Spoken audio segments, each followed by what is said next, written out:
मुनिहंस सेव्या सन्मानिशाल परदीप पराग पुंजम्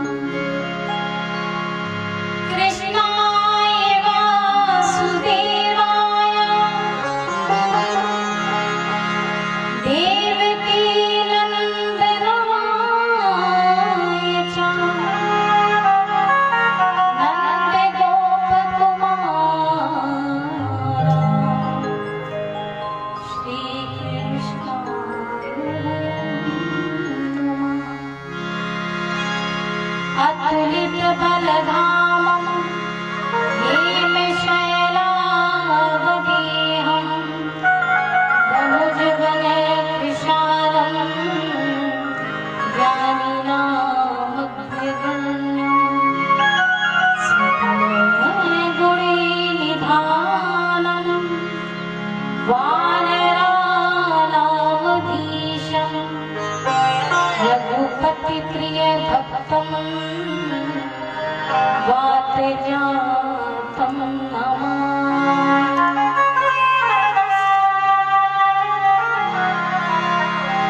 वंशी विभूषितकरां नवनीरदाभात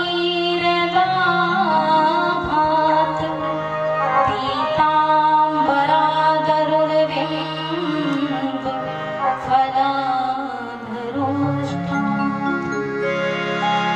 पूर्णेन्दुसुन्दरमुपादादिन्द्रुनेत्रात् कृष्णात् परं किमपि तत्त्वमहं न जानामि।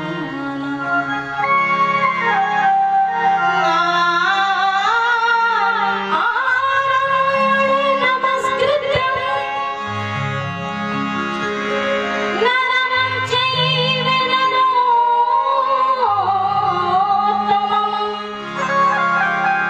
देवी सरस्वती व्यासं ततो जयमुदीरये।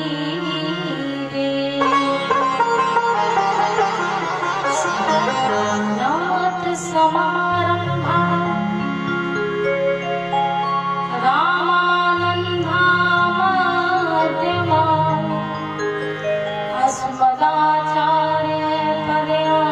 अस्मदाचार्यपर्यन्तं वन्दे गुरुपरम्पराम्। जय जय श्री राधारमण जय जय रमण किशोर जय गोपी चितचोर प्रभु जय जय माखन चोर। प्रेम से बोलिए राधा कृष्ण जी महाराज की श्रीमद् भागवत महापुराण की रामचरितमानस की व्यास जी भगवान की श्री सुखदेव जी महाराज की समस्त देवी देवताओं की शंकर भगवान की हनुमंतलाल जी महाराज की समस्त ग्राम के सभी देवी देवताओं की जय जय श्री राधे श्याम।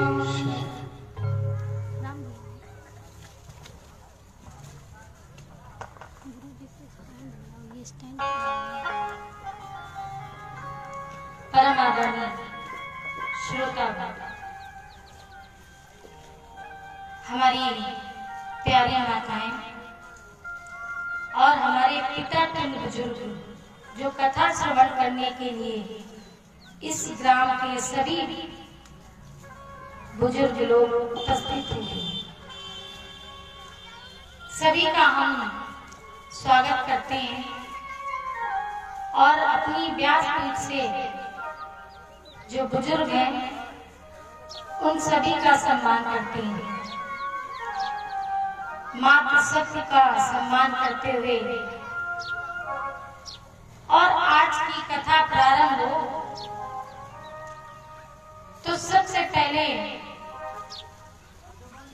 श्रीमद् भागवत महापुराण की कथा हम लोग श्रवण करने जा रहे हैं, तो सबसे पहले अपने मन मंदिर को साफ करें,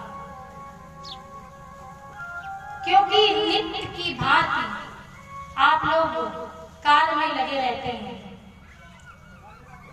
और काम काज में जब लगे रहते हैं तो राम काज की सुध नहीं आती, इतनी व्यस्तता हो जाती है। तो सबसे पहले भगवान वासुदेव के नाम की ठाकुर की हम लोग संकीर्तन की बुहारू लगाएं अपने हृदय में। अपने हृदय पटल को पहले साफ करें और इसके बाद श्रीमद् भागवत महापुराण के महात्मा को हम लोग श्रवण करें।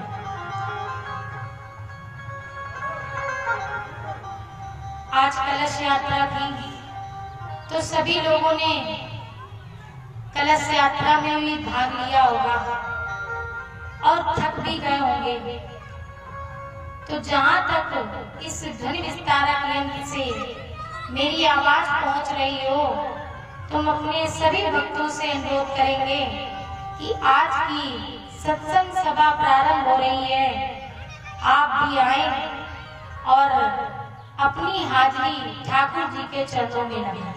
आइए दो पल प्रभु नाम का संकीर्तन करें, तत्पश्चात श्रीमद् भागवत महापुराण के महात्मा को हम लोग श्रवण करें।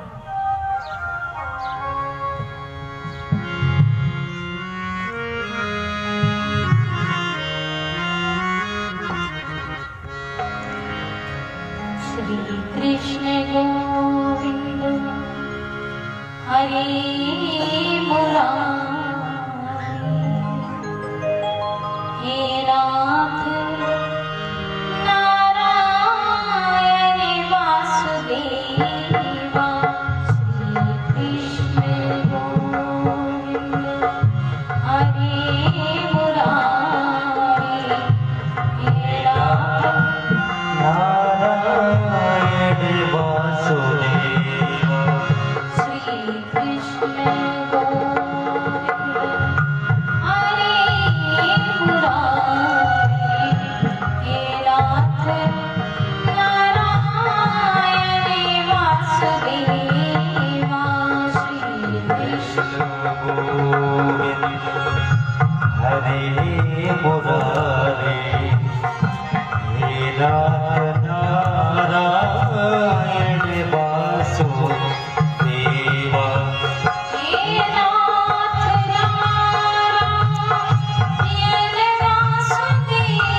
Oh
बोलिए राधा कृष्ण भगवान की जय।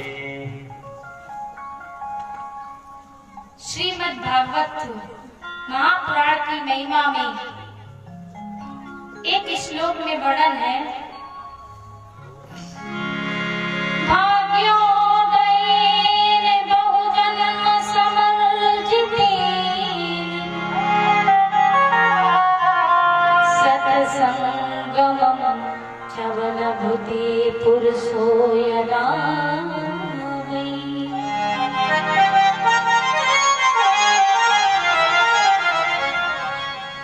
भाग्योदयेन बहुजन्म समर्जितेन,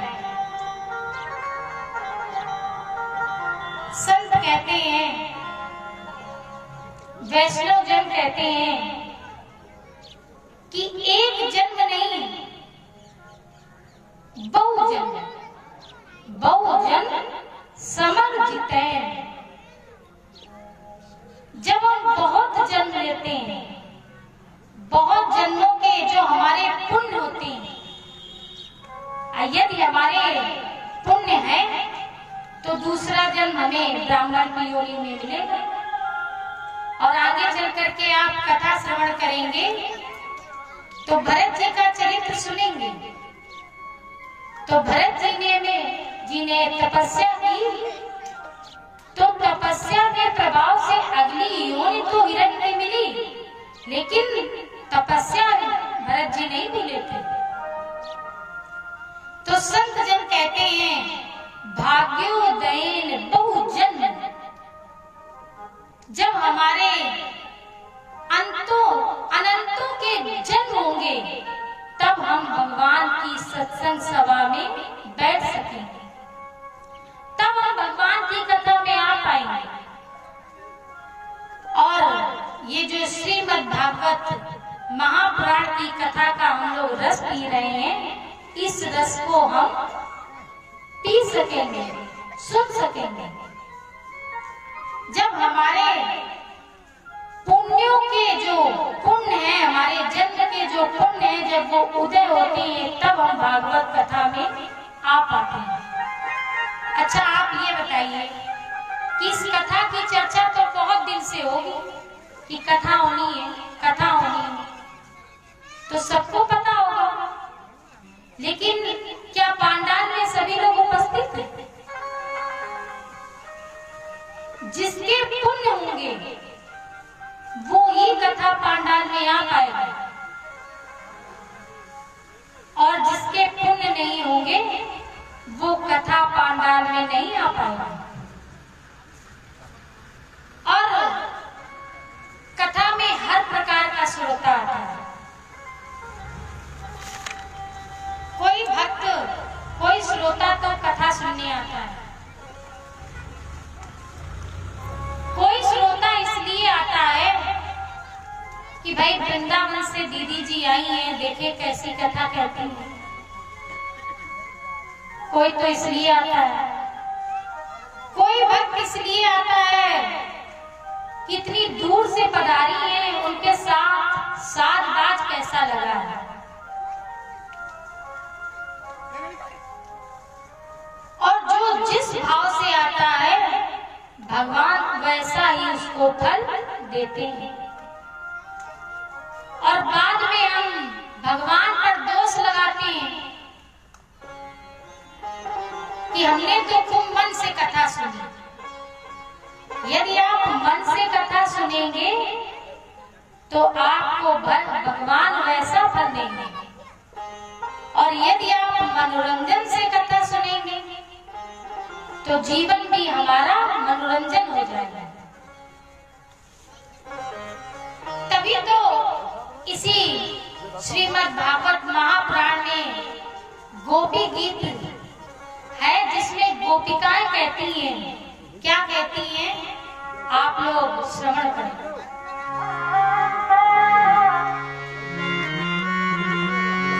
श्रवण मंगलम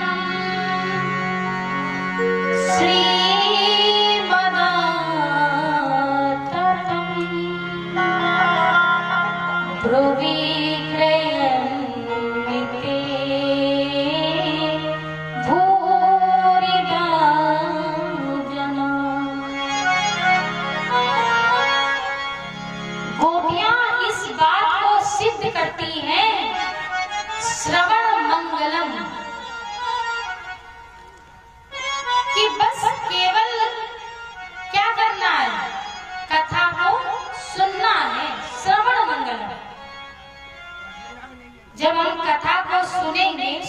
करेंगे तो हमारा क्या होगा?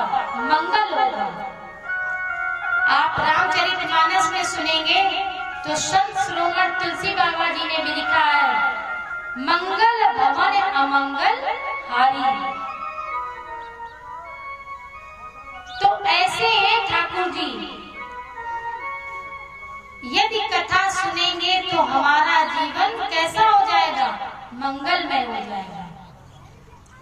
और हमारे जो काम हैं, बिगड़े काम, वो ठाकुर जी की कृपा से बनने लगेंगे। अब कथा हम सुनते नहीं हैं, और मान लीजिए कथा किसी ने सुनी और उसकी इच्छा हुई कि भगवान हमें पुत्र दे, भगवान ने पुत्र दिया। अब उसने संकल्प किया हम कथा कराएंगे, और संकल्प भूल गया। अब उसको कष्ट होने लगा, पीड़ा दुख होने लगी, तो वही व्यक्ति कहता है कि हमने तो संकल्प किया था कि हम कथा कराएंगे, लेकिन अभी हमारी समस्या है। तो कथा कराएं अथवा ना कराएं, लेकिन यदि प्रभु की कथा हम लोग बैठ करके केवल श्रवण करेंगे तो हमारे जीवन में मंगल हो जाएगा। प्रेम से बोलिए राधे राधे। और कथा सुनने का क्या प्रभाव होता है? कथा सुनने से जो हमारी भगवान के प्रति दूरी है, भाई कथा सुनने के लिए परीक्षित जबरदस्ती बनाए जाते हैं कि आप परीक्षित बन जाइए। कहते हैं हम परीक्षित, हम इतनी देर बैठ नहीं पाएंगे। तो ये क्या है? ये जबरदस्ती बनाया जाता है कि अरे आप बैठ जाइएगा, अगर ना बैठ पाए तो आप उठ जाइएगा। लेकिन ऐसा नहीं है। यदि आप कथा सुनेंगे, भगवान से प्रेम करेंगे, तो जो हमारी दूरी है वो दूरी नहीं रहेगी, निकटता हो जाएगी भगवान के प्रति। और एक कवि कहता है, हरि सो लगो मेरे भाई, तेरी बनत बनत बन जाए। यदि हरि से प्रीत करोगे तो जो बिगड़े काम हैं, ठाकुर जी सारे बिगड़े काम आपके बना देंगे। अब सत्संग में हम आए और सत्संग में मन नहीं लगता है। श्रोता कई प्रकार के आते हैं। तो कथा से उठे और उठ करके पांडाल के बाहर गए, बोले आनंद नहीं आया, मजा नहीं आया। तो हम यहाँ मजा लेने नहीं आए, हम ठाकुर जी को जो हमारा हृदय है वो समर्पित करने आए हैं। तभी तो ठाकुर जी की कृपा हमें प्राप्त होगी। और मान लीजिए किसी का मन नहीं लग रहा है, किसी श्रोता का मन नहीं लग रहा है, तो आप कथा में आइए या कहीं भी भगवान के सत्संग में, मंदिर में, प्रवचन में, भजन में जाइए और बार बार जाइए। यहाँ खेती किसानी तो होती होगी, तो जो व्यक्ति खेत किसानी का काम करता है, तो जो बुजुर्ग होते हैं उन्हें पूरा अभ्यास हो जाता है। अब क्यों हो जाता है? क्योंकि उनकी ये आदत हो जाती है, खेती करने की आदत पड़ जाती है, और वही वो अपने बच्चों को सिखाते हैं। तो जब हम सत्संग करने की हमारी आदत हो जाएगी, जब बार बार हम सत्संग में जाएंगे, मन नहीं लगेगा, तब भी हमको जबरदस्ती मन लगाना पड़ेगा, जबरदस्ती बैठना पड़ेगा। और जब बार बार हम मन को लगाएंगे तो प्यारे एक दिन ऐसा आएगा कि प्रभु के चरणों में स्वयं अपने आप प्रीत हो जाएगी और उनकी भक्ति हमको प्राप्त होने लगेगी धीरे धीरे। और ये कृपा होगी कब?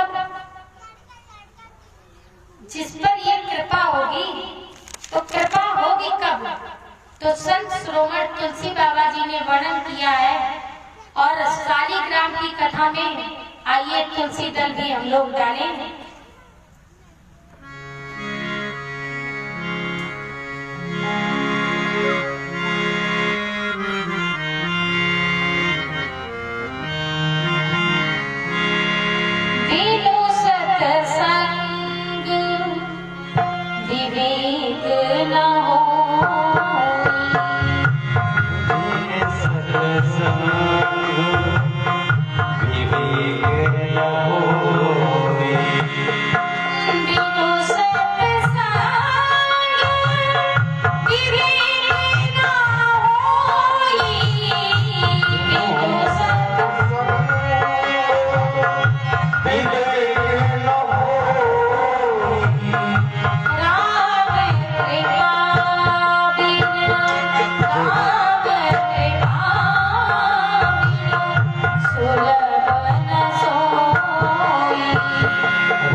सत्संग विवेक न हो, ये ज्ञान हमें कहाँ से मिलेगा? जब हम सत्संग में बैठेंगे, भगवान की कथा में बैठेंगे, उनके प्रवचन को सुनेंगे। लेकिन तुलसी बाबा जी ने लिखा है, राम कृपा बिनु, यदि भगवान की कृपा नहीं होगी तो सरलता से ये हमें प्राप्त होने वाला नहीं है। प्रेम से बोलिए राधे राधे।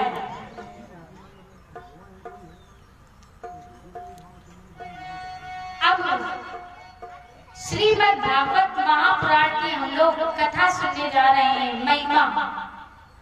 तो जिसकी महिमा को हम लोग श्रवण करने जा रहे हैं, तो उसके बारे में तो जाने कि वो है कौन। भाई मान लीजिए हम पहली बार आपके गांव में आए हैं, तो आप पूछेंगे कि दीदी जी आप कहाँ से आई हैं? साधारण लोग पूछते हैं। तो जब तक हमारा परिचय नहीं होगा, तब तक भगवान से प्रेम नहीं हो सकता। और परिचय कब होगा? तो एक श्लोक में वर्णन किया गया है।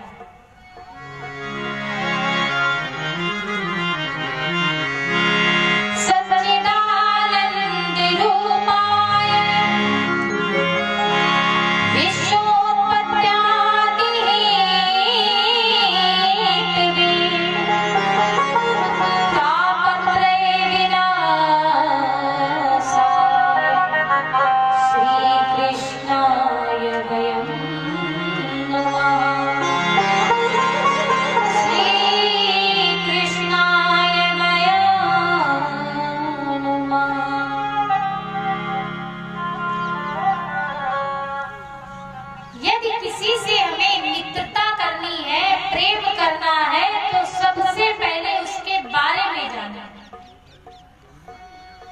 संत श्रीमद तुलसी बाबा जी ने लिखा है, जाने बिन न होए प्रतीति और बिन प्रतीत होए नहीं प्रीति। जाने बिन, जब तक हम जानेंगे नहीं आपको, तब तक प्रेम कैसे होगा? और बिन प्रतीत होए नहीं प्रीति। जब हम जानेंगे कि प्रभु गैया चराते थे, ठाकुर जी हमारे यशोदा मैया की गोदी में खेलते थे, जब हम जानेंगे तभी तो ठाकुर जी के चरणों से हमें प्रेम बढ़ेगा। सच्चिदानंद रूपाय विश्वोत्पत्त्यादि हेतवे तापत्रय विनाशाय श्री कृष्णाय वयं नमः। श्री कृष्णाय। श्री माने होता है राधा रानी, वृषभान दुलारी। केवल भगवान कृष्ण को प्रणाम नहीं किया गया, भागवत जी की अधिष्ठाता राधा रानी वृषभान दुलारी राधा जी को भी साथ में प्रणाम किया गया। तभी तो महात्मा के श्लोक में लिखा गया है श्री। श्री माने राधा जी वृषभान दुलारी। और भगवान कृष्ण को अकेले नहीं प्रणाम किया गया, और यदि वृषभान दुलारी के साथ प्रणाम न किया जाए तो आपको भगवान कृष्ण की कृपा प्राप्त नहीं होगी। कृपा तभी प्राप्त होगी जब राधा रानी के चरणों में जाएंगे, तब ठाकुर जी की कृपा प्राप्त होगी। श्री कृष्णाय वयम। वयम माने हम सब। अकेले नहीं प्रणाम किया है, हम सब नुमा, हम सब मिलकर के श्री राधा रानी वृषभान दुलारी के चरणों में प्रणाम करते हैं। श्री कृष्णाय वयम नुमा।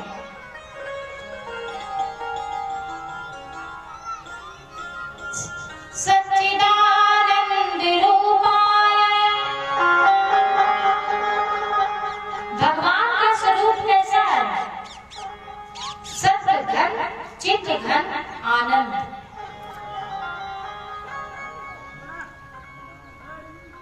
और सत्य क्या है? सत्य वही है, सत्य अर्थात जो कभी समाप्त ना हो। क्योंकि ये जो जगत है, ये संसार है, ये बदलता रहता है। संस्कृति इति संसारा। संसार प्रतिपल प्रतिक्षण बदलता रहता है। अभी हम कहाँ थे? अभी हम कहाँ थे और कहाँ आ गए? अब यहाँ से कहाँ जाना है? तो ये संसार ऐसा है, ये प्रतिपल प्रतिक्षण बदलता रहता है। और बदलता कौन नहीं है? भगवान ठाकुर जी परमात्मा, ये कभी बदलते नहीं हैं। जो सृष्टि के पहले भी थे, आज भी हैं और अंत में भी रहेंगे। सत्य अर्थात कभी न मिटने वाला, कभी न समाप्त होने वाला, वो केवल और केवल कौन है?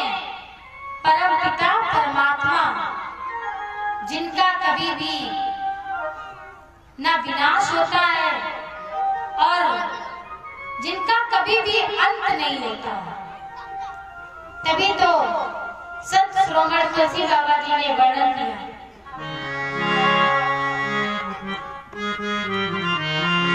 धर्म न दूसर सत्य समाना।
समान। सत्य के समान दूसरा कोई धर्म नहीं है और ना ही सत्य के समान कोई आचरण है। इसीलिए तो कहते हैं कि प्रायः सत्य बोला करिए, क्योंकि सत्य में परमात्मा रहते हैं। और हमने देखा है, कई व्यासों को भी देखा है कि व्यास गद्दी पर तो बहुत बोलेंगे, बहुत बखान करेंगे ज्ञान की, लेकिन सत्य बोलना नहीं जानते। जब बोलेंगे तब झूठ ही बोलेंगे, जब बोलेंगे तब झूठ। तो इससे एक शिक्षा लेनी चाहिए कि यदि हम भगवान की कथा कहते हैं, हम दूसरों को ज्ञान देते हैं, तो कुछ अपने भी अंदर उतारना चाहिए। भाई जब हम अपने आचरण में नहीं लाएंगे सत्य, तो दूसरे को ज्ञान हम क्या दे सकते हैं। तभी परमात्मा कहते हैं धर्म न दूसर सत्य समाना। युधिष्ठिर जी सदैव सत्य बोलते थे, कभी झूठ नहीं कहा। और इसीलिए कहा जाता है कि युधिष्ठिर आज भी अजर और अमर है। क्यों अमर है? क्योंकि युधिष्ठिर जी सत्यवादी थे।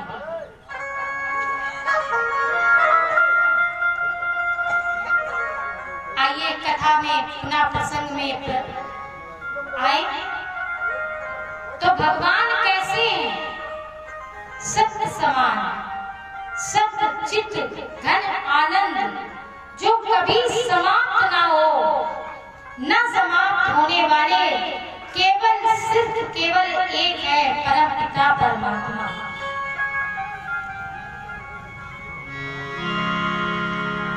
चित्त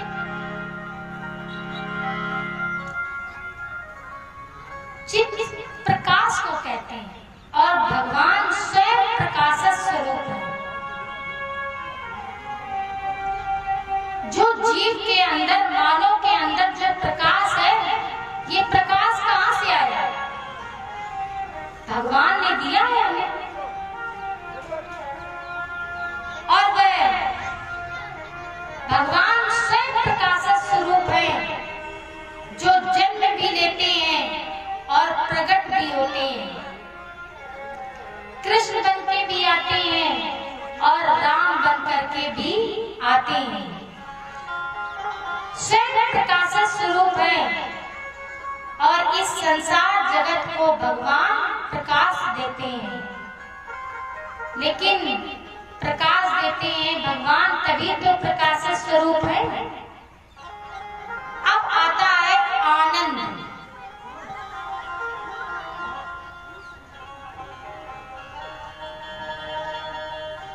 आनंद कहाँ मिलता है?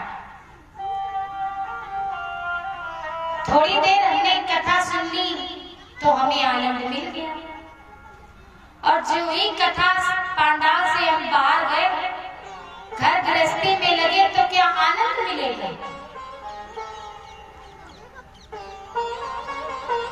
हर बात का विलोम है, सुख का दुख, क्रोध का प्रसन्नता, और दिन का रात, और प्रेम है तो घृणा है। लेकिन आनंद एक ऐसा है जिसका कोई भी विलोम शब्द नहीं है, क्योंकि आनंद यदि कहीं है तो केवल परम पिता परमात्मा के चरणों में है। तभी तो कहा जाता है नंद घर आनंद भयो। कभी आपने सुना है जब बधाई गाई जाती है कि कृष्ण घर आनंद भयो?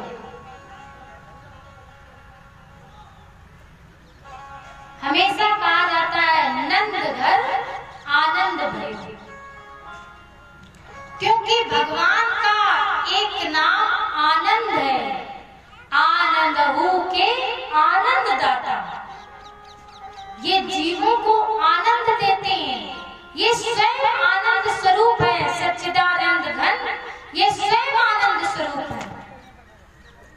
तभी तो जब गुरु वशिष्ठ जी ने राघवेंद्र सरकार का नाम रखा था तो क्या कहा था? जो आनंद सिंधु सुख राशि, जो आनंद के समुद्र हैं।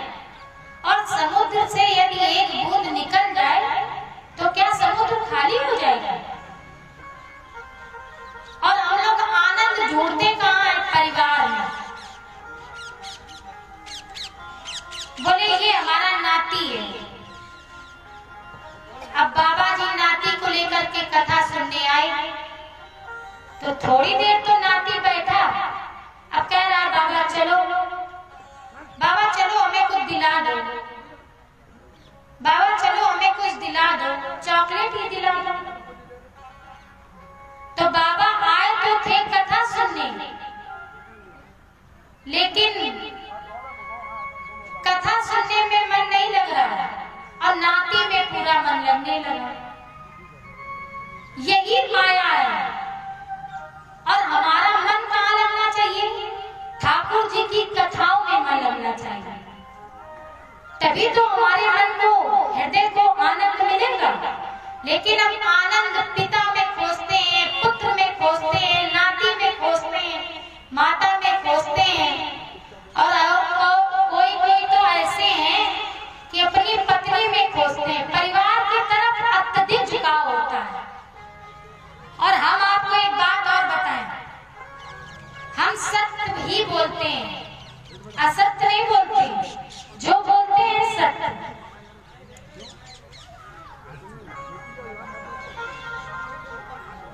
परिवार में इतना फंसा है व्यक्ति, इतना परिवार में फंसा है कि उसको कथा भी अच्छी नहीं लगती। और एक शिक्षा लेनी चाहिए। ऐसा नहीं है, हमें अपने धर्म का निर्वहन करना चाहिए। ये थोड़ी है कि हम उसके अंदर बिल्कुल प्रवेश ही कर जाएं और इतने गट गोते खाने लगे कि फिर हम उससे निकल ना पाए, कभी उबर ना पाए। तो परिवार में रहिए, लेकिन जब आपके कार्य पूरे हो जाएं, भाई भगवान ने हमें भेजा किस लिए? कुछ समय ऐसा निकालिए, प्रेम कर लो श्री राम से। अरे कुछ क्षण, 5 मिनट, ज्यादा समय नहीं है तो 5 मिनट हम भगवान का भजन करें। और जब हम भजन करेंगे तो हमें क्या मिलेगा? आनंद मिलने लगेगा। तो परमात्मा कैसे हैं? सत घन, चित घन, आनंद घन। परमात्मा के चरणों से यदि हम प्रेम करेंगे, उनके चरणों से स्नेह करेंगे, तो हमारे जीवन में ठाकुर जी की कृपा बरसेगी, उनकी दया बरसेगी और हमें उनकी कथाओं से आनंद भी मिलेगा। प्रेम से बोलिए राधे राधे। हमारे परीक्षित जी को जमुआई आ रही है और यही माया है। कथा तो सुनने बैठे हैं, लेकिन कथा में जब अत्यधिक मन लगने लगता है तो निद्रा देवी अपने आप आ जाता है। आपने सुना होगा मनोरोग एक रोग चला हुआ है। हाँ, तो उसमें क्या होता है कि जिसको मनोरोग हो जाता है उसे नींद नहीं आती है। अब अगर दवा ना मिले तो कौन 4-4, 5-5 मेडिकल स्टोर पे रुके और दवा ढूंढे, क्योंकि उस व्यक्ति को, जो मनोरोगी व्यक्ति होता है, उसको ये लगता है कि ये दवा ही हमारे मनोरोग को दूर करेगी।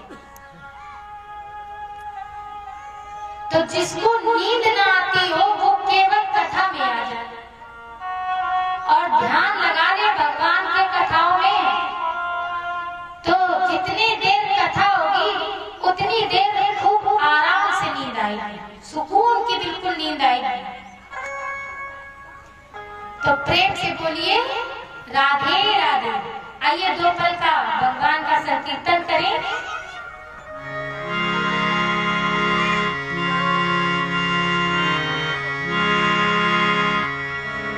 बूटी हरि के नाम की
खुद को मिला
किसी ने कहा कि सत घन चित घन आनंद स्वरूप परम पिता परमात्मा के चरणों में हम सब प्रणाम करते हैं।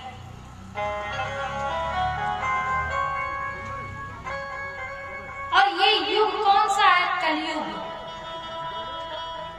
इस युग में बिना स्वार्थ के कोई किसी को प्रणाम नहीं करना चाहता। एक भक्त बोला कि भाई हम प्रणाम क्यों करें? कोई लाभ हो तो प्रणाम करें, व्यर्थ में हम क्यों प्रणाम करें?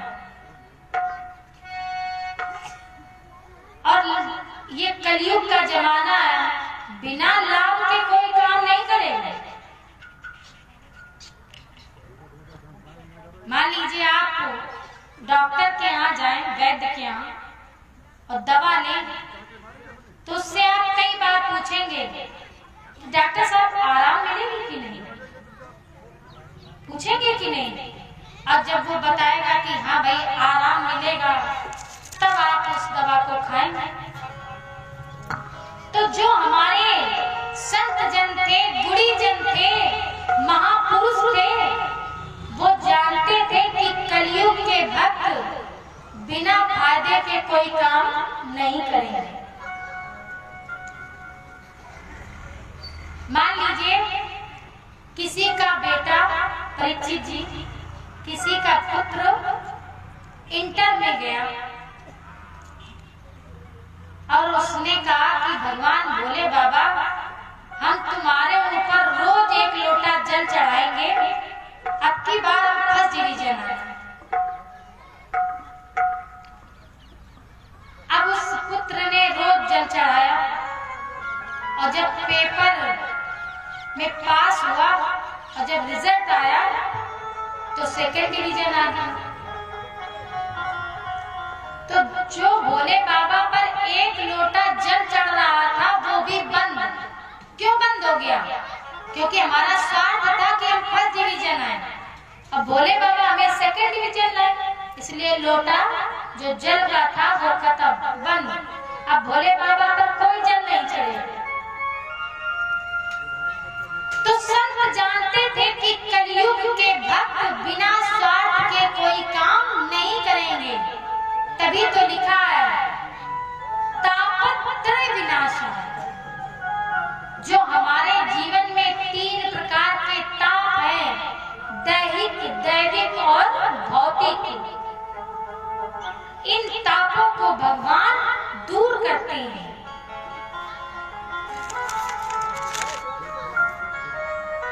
और विश्व की उत्पत्ति करते हैं। विश्वोत्पत्त्या हेतवे, विश्व की उत्पत्ति के कारण है और प्रलय के भी वही कारण है।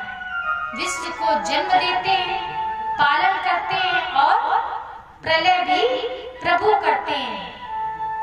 इसीलिए हम सभी लोग मिलकर के कृष्ण और राधा जी के चरणों में सभी भक्त प्रणाम करते हैं। श्री कृष्णाय वयम नमः। प्रेम से बोलिए भक्त